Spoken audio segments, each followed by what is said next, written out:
JEE advance 2023।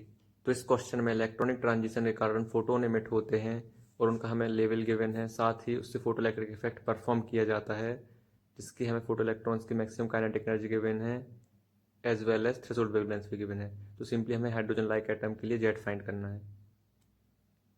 तो यहाँ से हम देख सकते हैं इलेक्ट्रॉनिक ट्रांजिशन के कारण फोटोन्स इमिट करते हैं जिसकी एनर्जी ई है और वो मेटल टारगेट पे हिट करते हैं। बस यहाँ से हम वर्क फंक्शन की वैल्यू फाइंड कर लेंगे बाय यूजिंग गिवन डाटा। तो मुझे 4 इलेक्ट्रॉन वोल्ट मिल गई। अब सिंपली यहाँ एनर्जी फाइंड करने के लिए हमें फॉर्मूला तो पता ही है, एनर्जी लेवल्स को पुट करेंगे मुझे यहाँ एनर्जी मिल जाएगी। अब क्योंकि फोटो इलेक्ट्रिक परफॉर्म हो रहा है तो उसकी हमें इक्वेशन तो पता ही है, तो उसमें वैल्यूज को पुट करेंगे और बोथ साइड से इलेक्ट्रॉन वोल्ट कैंसिल करेंगे। On solving we get finally z is equal to 3 is our answer.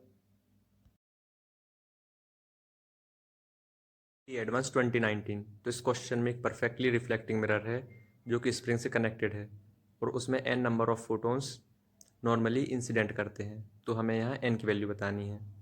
अब क्योंकि सिस्टम पे एक्सटर्नल फोर्स जीरो है तो मैं यहाँ मोमेंटम कंजर्व कर सकता हूँ। और इसमें इंपॉर्टेंट बात यह है कि मिरर परफेक्टली रिफ्लेक्टिंग है तो फोटोन्स का इनिशियल मोमेंटम और रिटर्निंग मोमेंटम सेम होगा।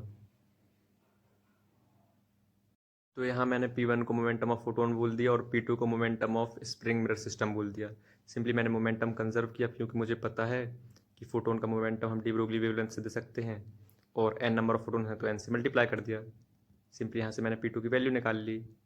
और अब क्योंकि जो भी ये मोमेंटम है वो काइनेटिक एनर्जी में कन्वर्ट होगा तो मैंने इसको काइनेटिक एनर्जी के टर्म पे लिख दिया। अब सिस्टम की जो भी काइनेटिक एनर्जी है वो कन्वर्ट हो जाएगी इसकी पोटेंशियल एनर्जी पे।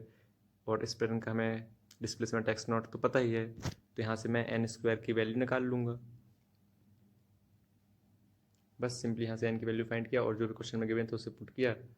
यहाँ से मुझे एन की वैल्यू मिल गई इन टर्म्स ऑफ एक्स, तो यहाँ से we get x equal to 1 is our answer.